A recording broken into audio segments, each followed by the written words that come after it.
Hello, everybody, and welcome back to the T.H.O. Movie Reviews podcast, the show where we bring you passionate, honest, and insightful film criticism. I'm your host, Bennett, Campbell, Ferguson. I'm here at the Baghdad Theater where Mo, Shaunette, and I just saw BlacKkKlansman. Mo, how you doing? I'm hanging in there, man. We just got out of it like 5 minutes ago, and I'll be honest, I'm a little shook. I feel that too. Yeah.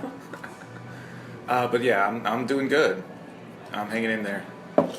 Well, let's get right down to it. Let's do this. Let's do this. What did you think of the movie? Well, I've seen depressingly little of Spike Lee's filmography personally. I've seen Do the Right Thing. I've seen a long time ago, I saw Jungle Fever and I saw Chirac. So I do feel like I've missed out on a lot. But I do get the sense of who Spike Lee is as a filmmaker, and he's someone who is not subtle, who does not hold back, and who is very upfront about his message, and that's very much the case here. BlacKkKlansman, for my money at least, this is a movie about the absurdity of not taking racism seriously as a threat.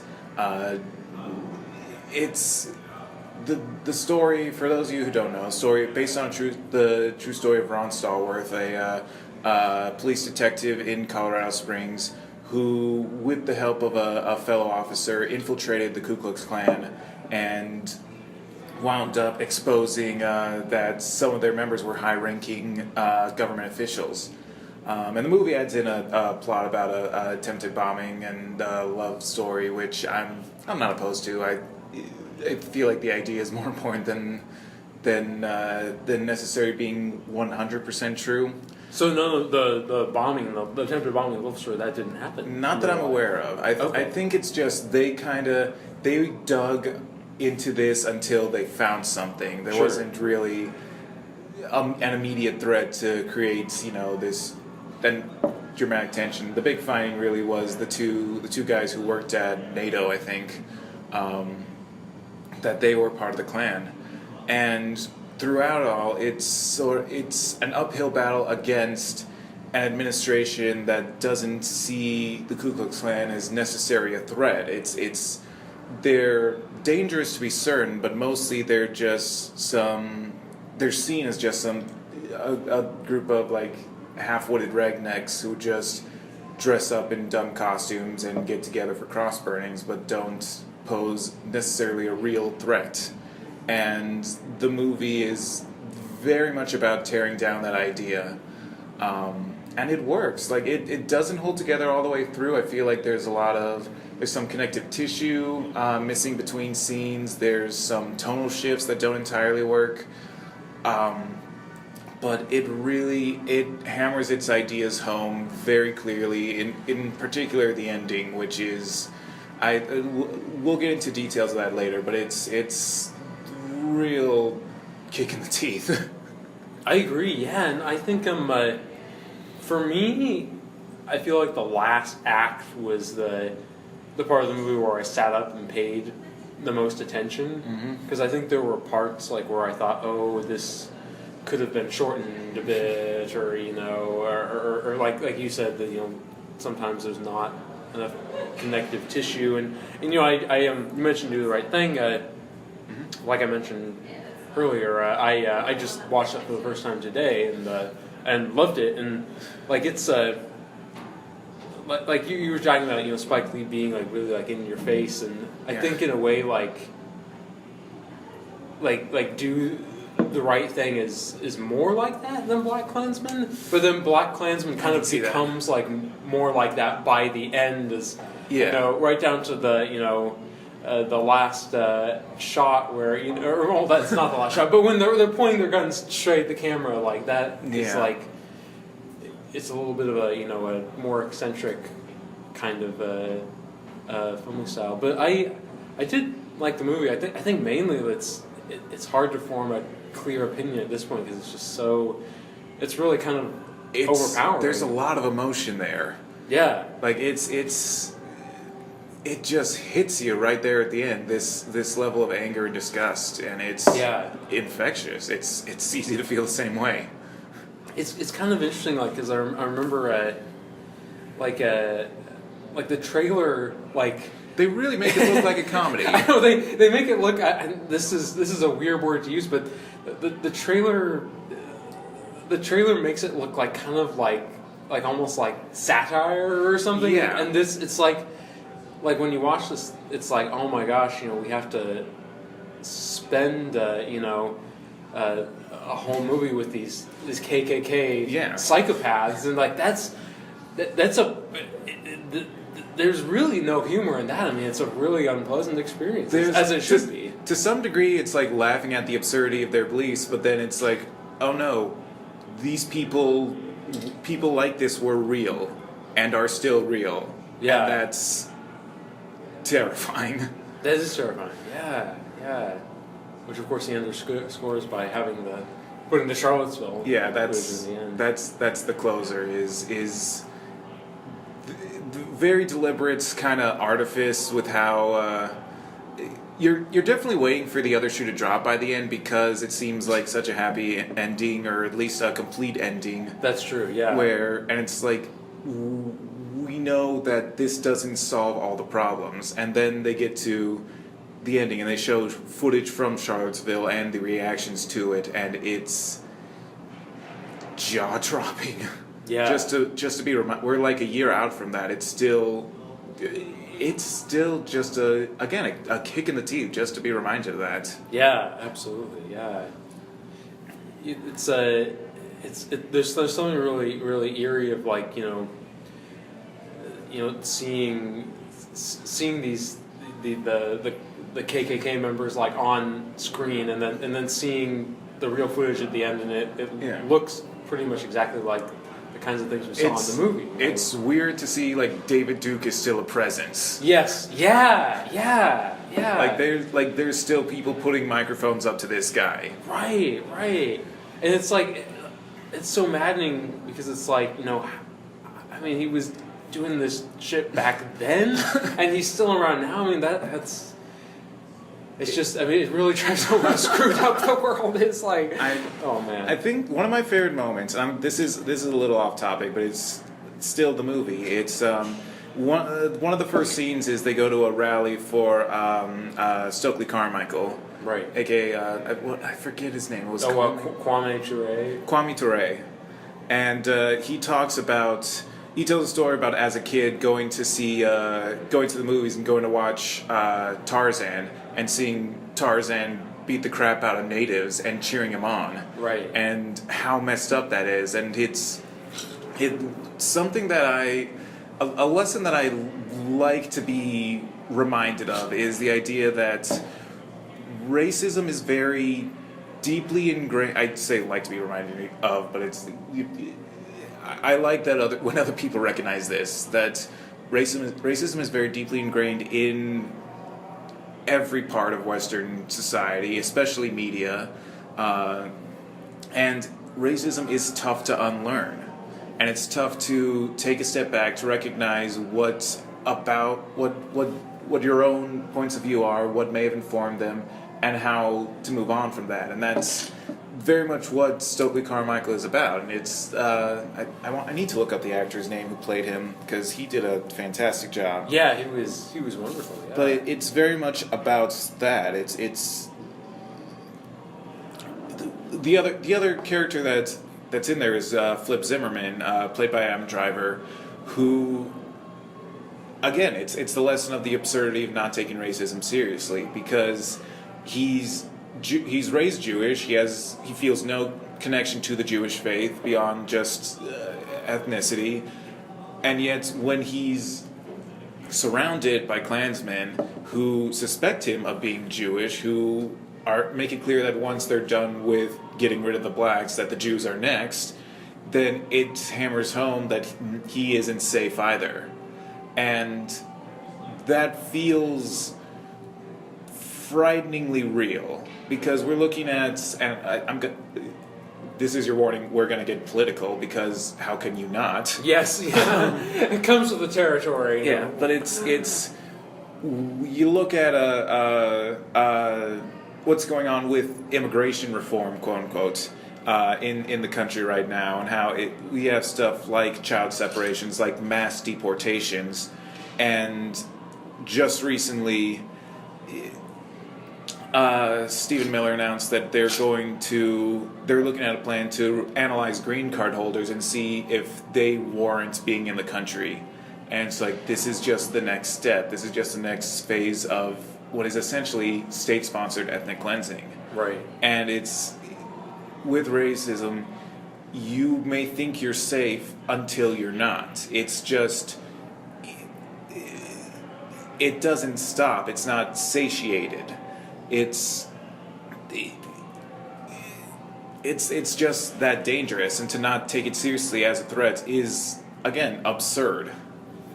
Yeah, I mean, it seems like that's something that the movie really gets into. I mean, the idea that you're talking about, that no one is safe, and the when Flip Zimmerman says, like, I don't think these guys are even capable of carrying out an attack. Like, I mean, really, like, isn't that why they're so dangerous? I mean, they are kind of incompetent, but sort of incompetence, combined with firepower. Yeah. Which, as the ending of the film just goes to show. I mean, they do set off a bomb. They are capable of, and it's just God, what was it?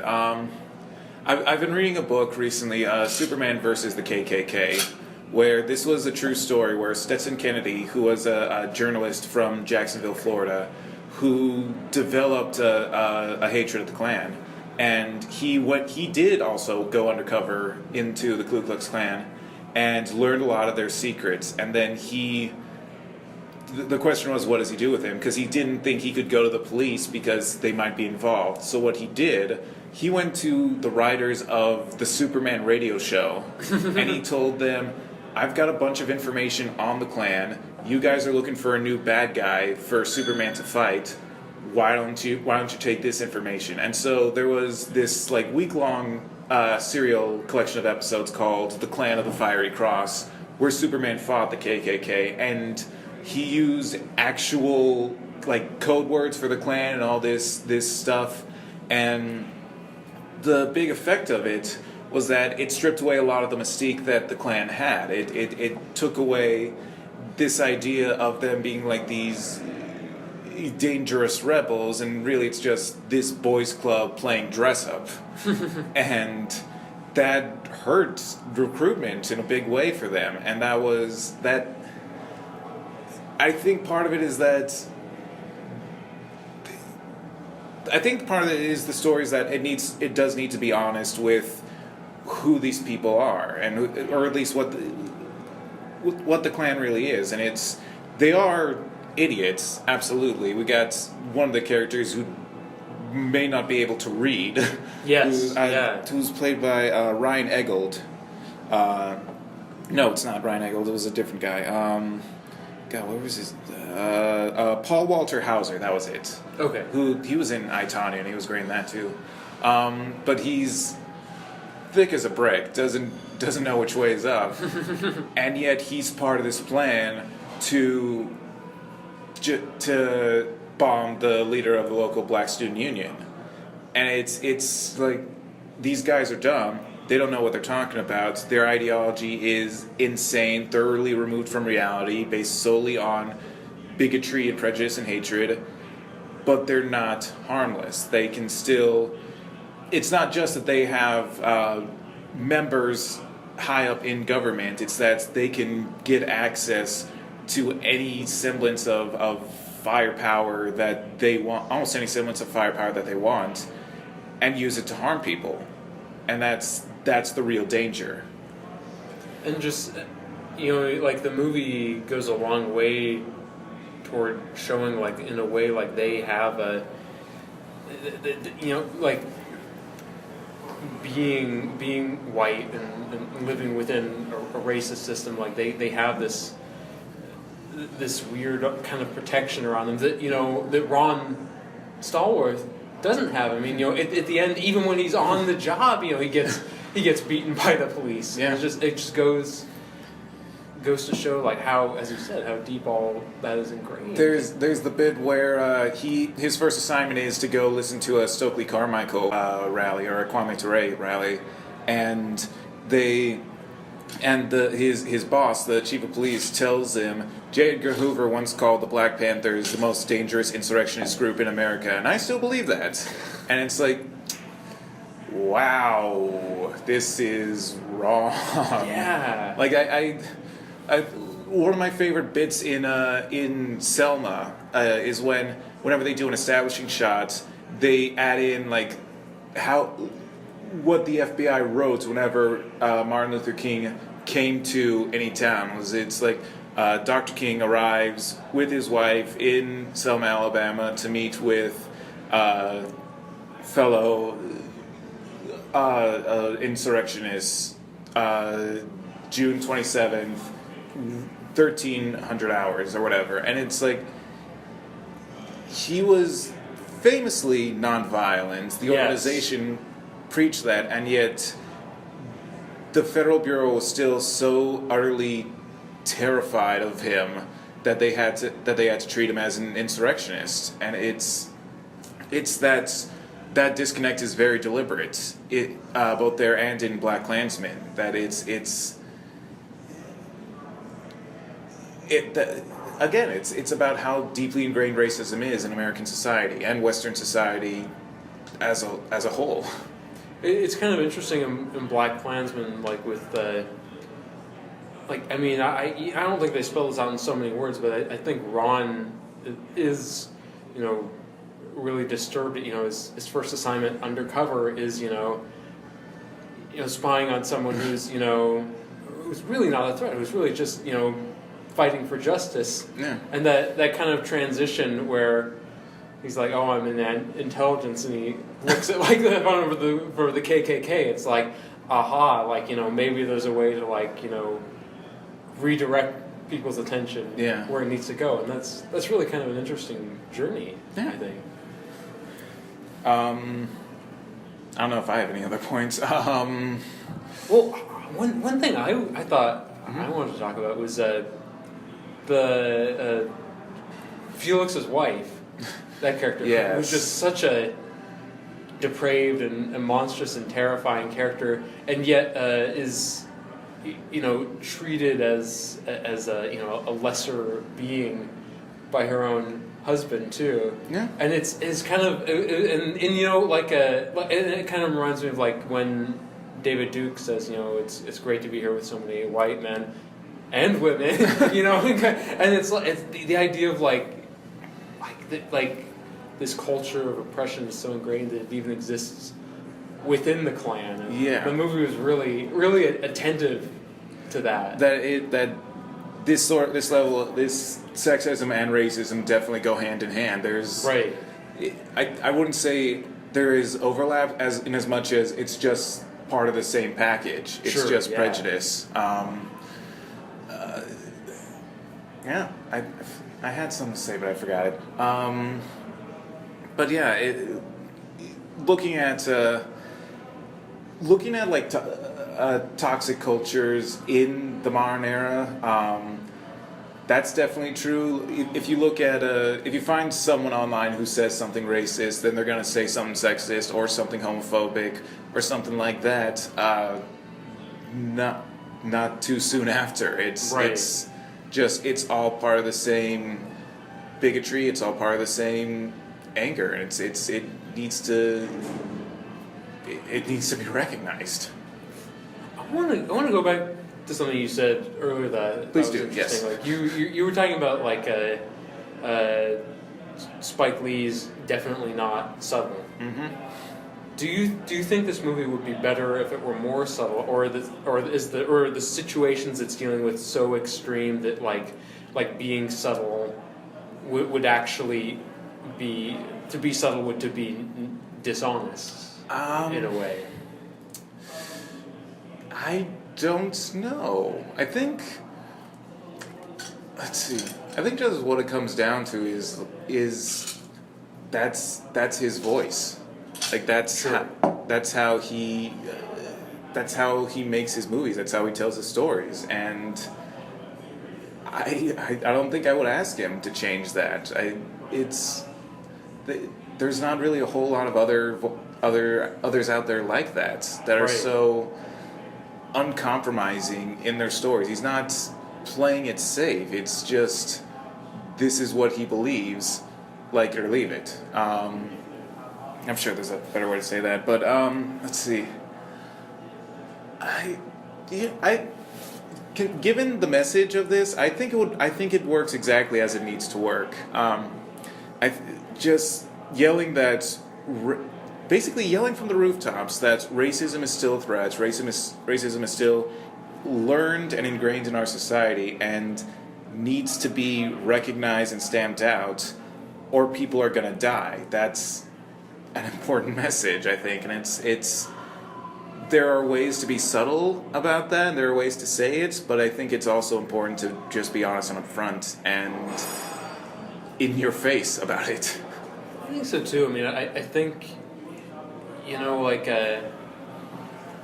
like what it feels like walking out of this movie, the kind of I think the outrage at what it shows. I mean, I feel like it would be hard to get there with like a more like subtle telling. Yeah. And like you talked about like them like adding the love story, and there's a part of me that thinks like, oh, that's kind of a device. Like the main character has a secret from their love interest, and eventually the secret comes out. Like that's kind of a formula. But then on the other hand, like it almost seems like that's a sort of part of what makes the movie so potent is that it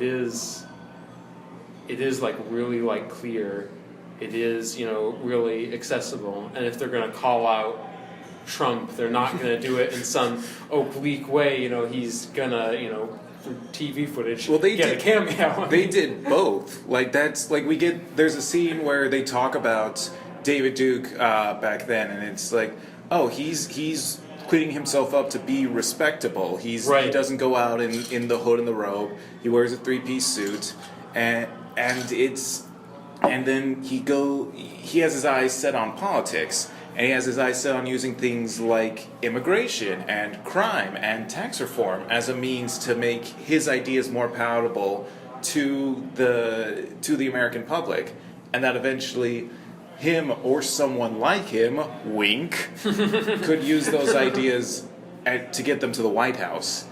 And there's that there's that moment where Ron Stallworth says, nah, that's ridiculous, no one would ever believe that, and the other cop goes, you're naive if you think that. And it's like, oh, that makes me sad, that makes me so depressed. That makes me sad too, and you could feel that everyone in the audience was like, at that moment, it's like, just oh that god, draining moment.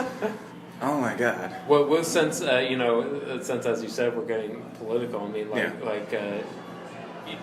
that idea of, I mean, kind of putting racism inside, like all these other issues, like that's really kind of the identity of the Republican Party, for a long time. There was the Southern strategy with Nixon where and they have Nixon posters in the background of the Klan meeting. Yeah, absolutely. Because again, Spike Lee is not subtle. Yeah. But the Southern strategy of trying to hook Southern voters into Republican politics by basically making racist policies, by criminalizing marijuana to get at the hippies, and criminalizing, or at least prosecuting more harshly, crack cocaine to get at black people, as opposed to cocaine, which was considered a white's drug. And then what was I gonna say? Again, I had something and I lost it. Shit.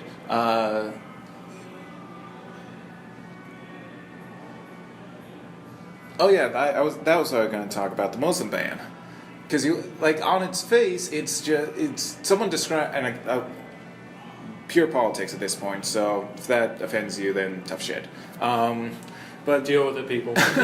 someone talked. Like, I think it was Larry Wilmore who sort of broke down the Trump strategy, where Trump will go on Twitter and say some outrageous, racist, false bullshit, and then his people will go on CNN or Fox News or wherever and reframe his words, by which I mean lying, to say, oh, he really meant the da-da-da-da-da-da-da, and then people loyal to him in Congress will make a draft of a law that follows the letter of the law, but the spirit of his intentions. So he'll say something like ban all Muslims from coming in, and then his people will say, no, he doesn't actually discriminate against a religious group. Right. He's just trying to preserve the security of America by blocking access from countries that have produced terrorists. And then the people in Congress saying, as the president, he has the right to block access from specific countries. And it's that sort of, that feedback loop of it's racist in spirit but not in letter. That's the danger, and that's the danger that they present in the movie as, like, this is what David Duke's end goal is to create something like this. It's a scary thing too, because that's really like how like so many of these things are played like through like language, like even like the words, like the phrase like pro-life. Yeah. As if to say that people who are pro-choice are in favor of death, which is is so absurd. It's like no, it's all like about branding. Yeah, I mean pro-life. That means like you want like the government to control women's bodies. I mean it's just and I think you're right. I think like the movie gets to that really in a really powerful way. Yeah. It's funny until it's depressing. Yeah. Because it's real. Yeah. Because it's laughing at the absurdities of life and then saying like, but this is like a real thing that's dangerous. Yeah. And it's like, I mean, it's like there are moments that like are, I think, like pure fun. Like when he when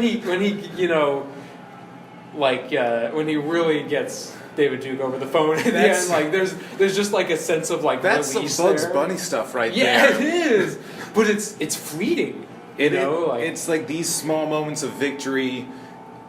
They're just that. They're these fleeting moments that in an instant you feel right, and then suddenly you realize this is embarrassing to them, but they still have power. Yeah, which it's like it's so depressing, but it seems like the movie like it's not necessarily like trying to depress us. It seems like it's trying to rouse everyone, it's trying to do all things at once. Yeah, that's true. But it's definitely trying to do. It is trying to be inspiring. Again, I'm gonna name the guy because I did look it up. But the dude playing Kwame Ture, his name is Corey Hawkins. Was he in Straight Outta Compton? Possibly. Let's check Wikipedia. Yes, he was. He played Dr. Dre. Okay. Yeah. It's to some degree legit inspiring because he's a great actor, and the way they shoot it, like it's just kind of his speech uninterrupted, and they'll have like close-ups of the various faces of the audience members. Excuse me, and you see that in John David Washington as Ron Stallworth. You see him getting inspired by it too. Yeah, and it's like we get it, we believe you, and these people think you're the threat. Yeah. That was such. It was really interesting, like how that scene was done too. Like kind of, like each, like I don't know what was going on, but it almost looked like some of the faces of the people in the audience were like being like superimposed a little closer together. Like there's something a little bit like surreal or poetic, and it definitely it made it. it brought like a grandeur to that moment that it seems like it was trying to like not convey the low experience, but like how it would feel to every person in the audience to like watch him and hear that. Yeah. The opening is very surreal, and yeah. Well, let's talk about the opening. Let's talk about the opening. It was Dr. Kennebrew Poper. Something like that. So I just know it's like, oh my, it's Alec Baldwin. Yeah, Who has most recently become famous for playing Donald Trump. Yeah. And it's like the opening is him sort of like shooting a recruitment video for the Klan, and him saying all this stuff and occasionally breaking character and doing another take, and it's weird. And then they like cut in like footage from Birth of a Nation and Gone with the Wind. Yes. And to again hammering the home that racism is so ingrained in our popular media. Yeah. But it's just it is this. There is some surrealism to it. This fakeness to. His rhetoric is something he believes, but he does it in a way that's so practiced it almost seems fake. Yeah, I guess it's not like he's like speaking like from the heart. Like it's this script that he has to be reminded of his lines every so often, and it's that idea that that's part of the danger of the Klan is their branding, is that is trying to brand racism as a mainstream thing. You know, it's the characterization of David Duke is just a guy. Like, he seems so utterly normal. Everyone else, there's this kind of this hyper realism, not hyper, this exaggeration to the other Klan members. Yes, especially in characters like Felix, who's just like every Klan stereotype put into one. Yeah. Exactly what you would picture when you think, crazy Klan. And then there's psychopath. There's the contrast to David Duke, he's a guy. He sits in an office, he talks on the radio every so often, and it almost sounds normal until you hear his words and hear what he's trying to say. Yeah.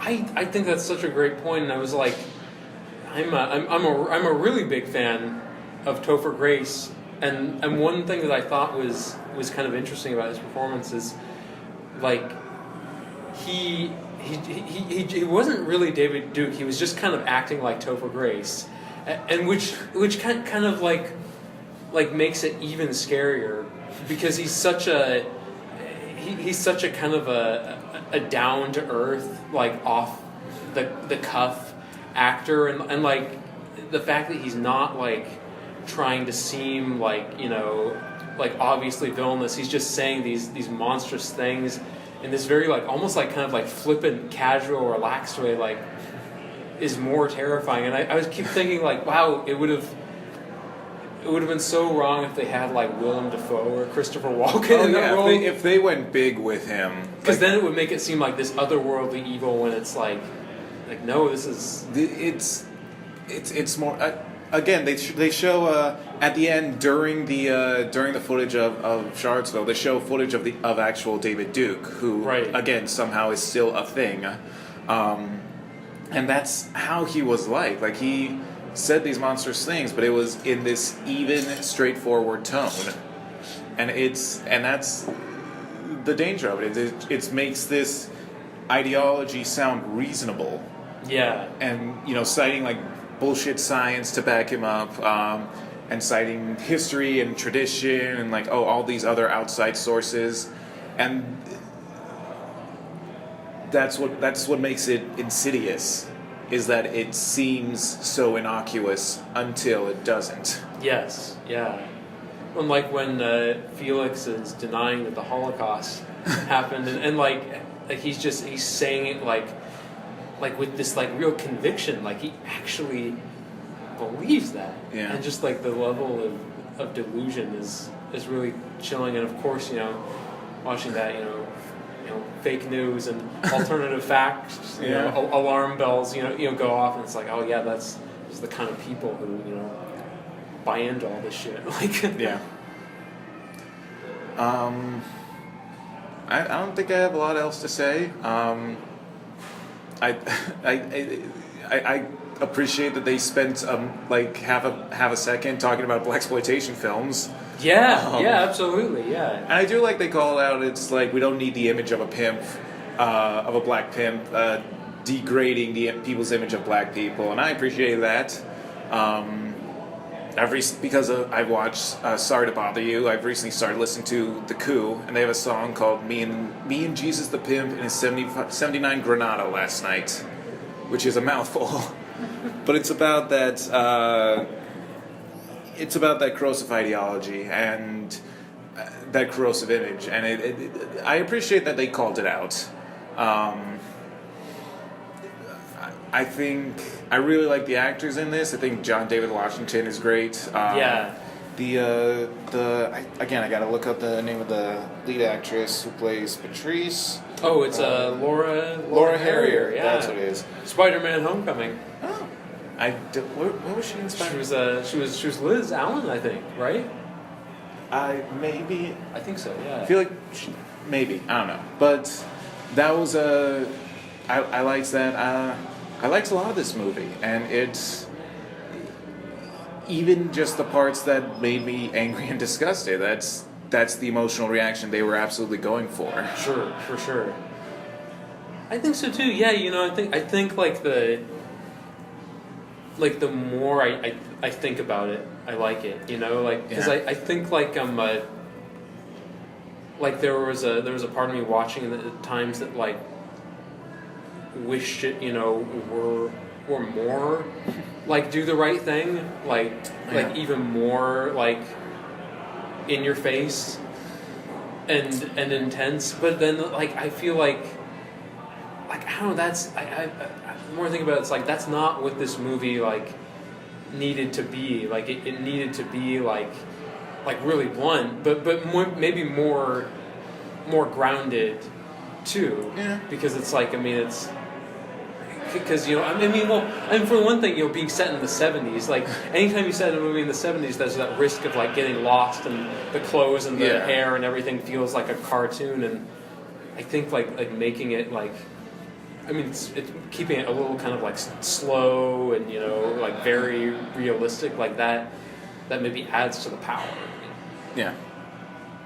Well, I've got a question for you. Go for it. This movie won the Grand Prix, I believe, at Cannes. Mm-hmm. And which again, Cannes was created as a deliberate alternative to film festivals in fascist Italy, as a means of being more equitable. So that's kind of a big deal. Yeah, absolutely. Yeah.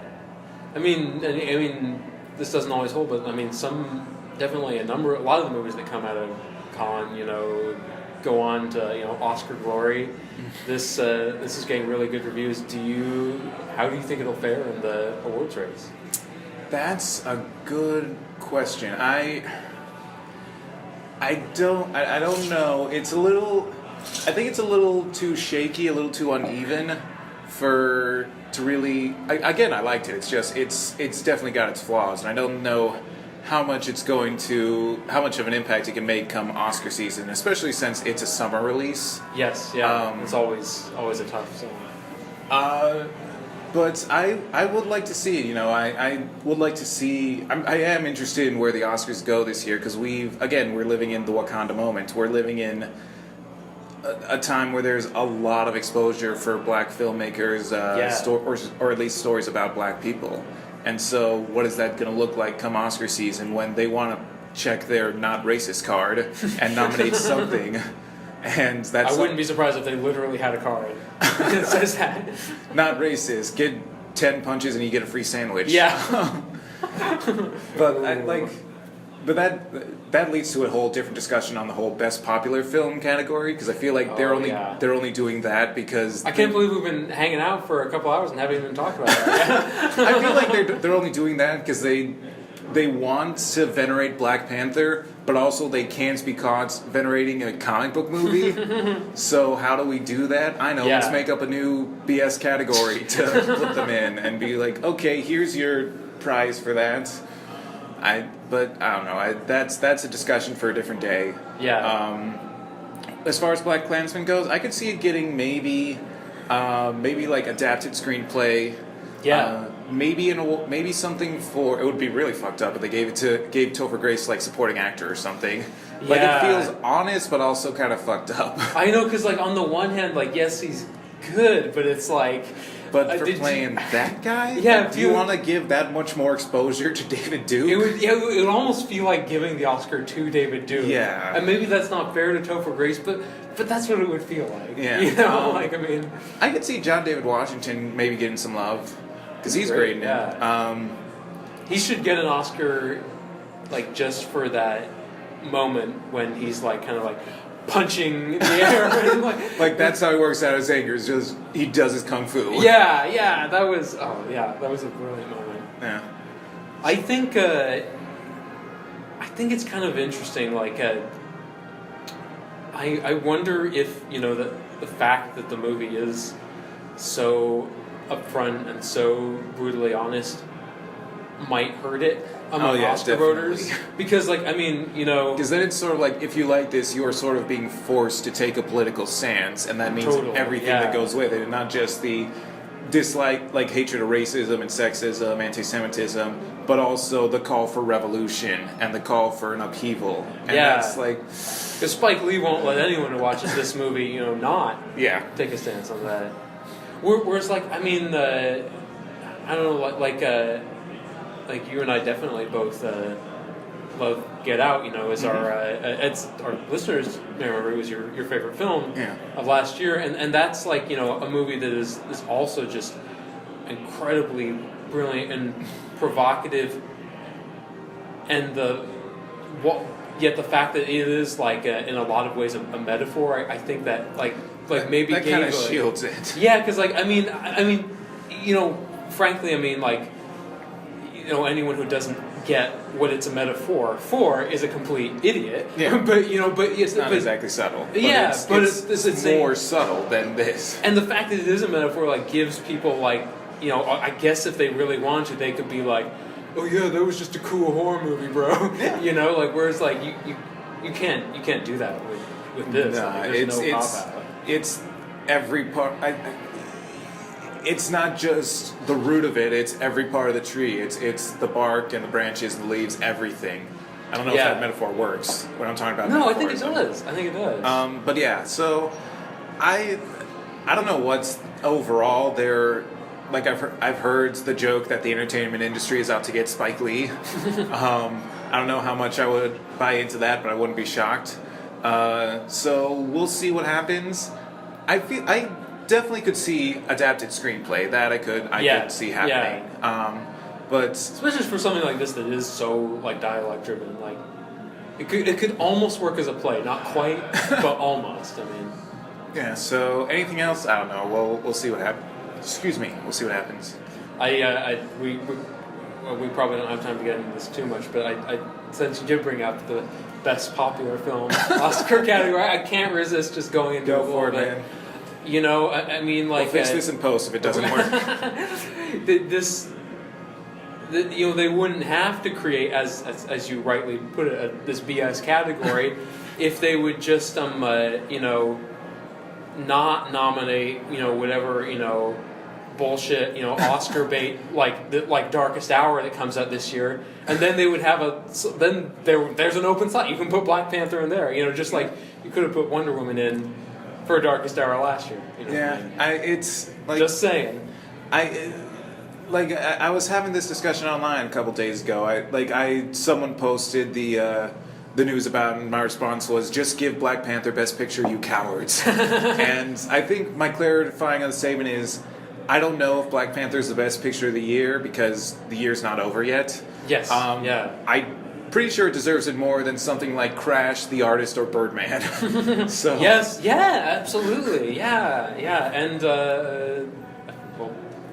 why not The Departed? I liked it better than The Departed. Yeah, I don't know. I haven't seen The Departed in a long time.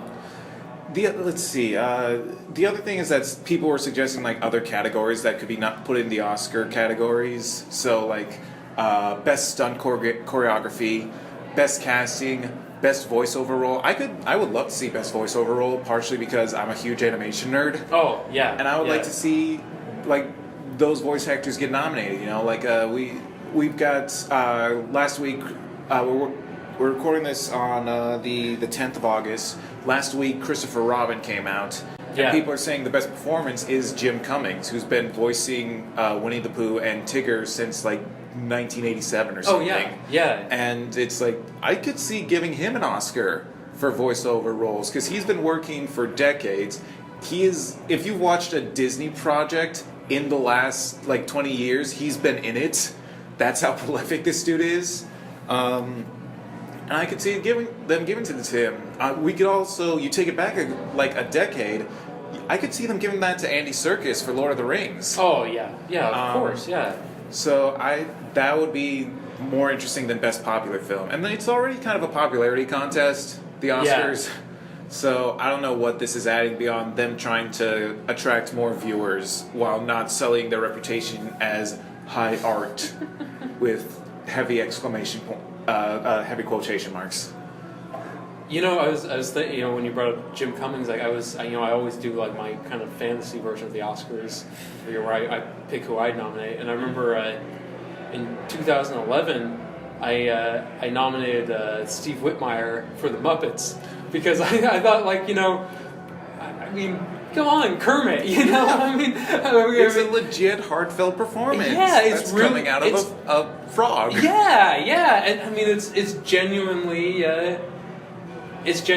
touching. And Jean Dujardin won Best Actor for the Artist that year, and you know, I mean, I like. He's Jean good, Dujardin, but it's but there's I just was not much to the role. Yeah, We're throwing shade on the artist like 7 years after the fact. Aren't we daring? I know, woo, really going out there. But Jean Dujardin didn't make me cry. Kermit did. So it's like, I mean, that, I don't know. Yeah. So, Oscar needs to get its house in order in general.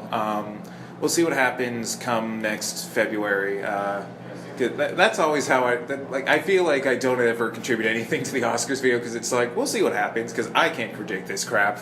I mean, it's always, I try to predict it, and, you know, it's, oh man. But you know, I was thinking, like, you know, the secret to, like, getting the ratings higher is not like a Best Popular Film category. It's to, you know, stop making the show so goddamn boring. I mean, it's like, I mean, like, just, you know, serve food like at the Golden Globes, and especially serve drinks so people will do drunken acceptance speeches, and then you got a moment. That'll live on YouTube forever, or at least like a week.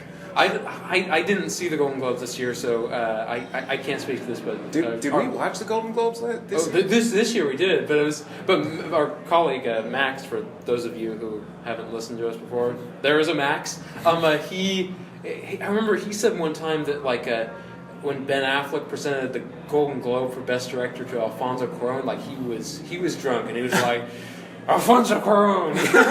It's like, I want to see that at the Oscars. I just remember, like, Ricky Gervais hosting the Golden Globes for, like, the second time, and he was, like, I don't know how much of this was an act, but he did not give a fuck. No, he was completely checked out. It was just like, why are you still watching this? Who gives a damn? And then he also gave some shit to Mel Gibson, which is always welcome. Oh, always. This may be, I totally understand people don't like this idea, considering that she's been a little bit under fire lately, but another thing that will make ratings for the Oscars go up, Sarah Silverman. Imagine, just picture that, and not like Oscar Sarah Silverman, like full, like pure unadulterated Sarah Silverman. Oh, that would be being glorious. Sarah Silverman. That would make me so happy. No. Best dumb idea for a host is you do John Mulaney and Nick Kroll as George St. Grieglin and Gil Faison from Oh Hello, as just these old, like, barely cogent guys from the Upper West Side who are trying to make it on Broadway and don't have the faintest clue of what they're talking about. I love that. It would be a disaster, and I would love it so much. A disaster would be like so much more interesting than a boring Jimmy Kimmel disaster. Yeah, he's acceptable. Yeah. I don't know. I'm softened on Jimmy Kimmel. I think the first year he did it, he was like funnier than I expected him to be. And I thought, oh, it's not bad. And the second year, I was a little like, yeah, I'm kind of over this guy. I think I liked him better the second year. I think it's just like he was just kind of mediocre the first time, and he felt more enthused the second time. Well, also, he really likes to give people food. Like that's like his favorite gag. Yeah. That's him and Ellen DeGeneres. Remember the pizza? Oh yeah. What was up with that? Okay, but we should probably wrap up soon. But whoever hosts it, you know who should produce it? Who? Just to make the right wing trolls mad. Mm-hmm. James Gunn. Oh, that would be so much fun. There would be so much fake blood. Yeah. I swear, like, he's got roots in, like, gross-out horror movies. I would love to see him go hog wild with that. Why has nobody ever tried that before? That just sounds awesome. Because everyone comes in nice tuxes. You can't get fake blood on that until you do. Yeah. Nominate Mel Gibson, again, just so you can get fake blood with this stuff. Do Carrie with Mel Gibson. Yeah. Have him like come up to present someone and then dump a bucket of fake blood on him. Oh, that would be terrible. I'd love it. I would love that too. Maybe they could get Sacha Baron Cohen to do that. Have him hosting. Yeah. That's I need to catch up on Who Is America. Like I hear that it's actually pretty terrible, but like I want to see what happens. I've just been like watching the bite-sized clips, and I hear like the show itself is bad, but I've been laughing pretty hard at like the little nuggets that I've seen. The added context. Well, I think that's a good note to wrap up on. Go see BlacKkKlansman. And, yes, I agree. Vote in your local elections. Yes, yeah. Most importantly, if you like this podcast, and for heaven's sake, why wouldn't you? Please click thumbs up and subscribe to our YouTube channel. Don't forget to like us on Facebook, follow us on Twitter at T.H.O Movie Reviews, and please check out all the great content and reviews we have at THOMovieReviews.wordpress.com. Once again, I'm your host, Bennett Campbell Ferguson. I'm here with Mo Shaunette, and from all of us here at T.H.O. Happy movie watching. Bye!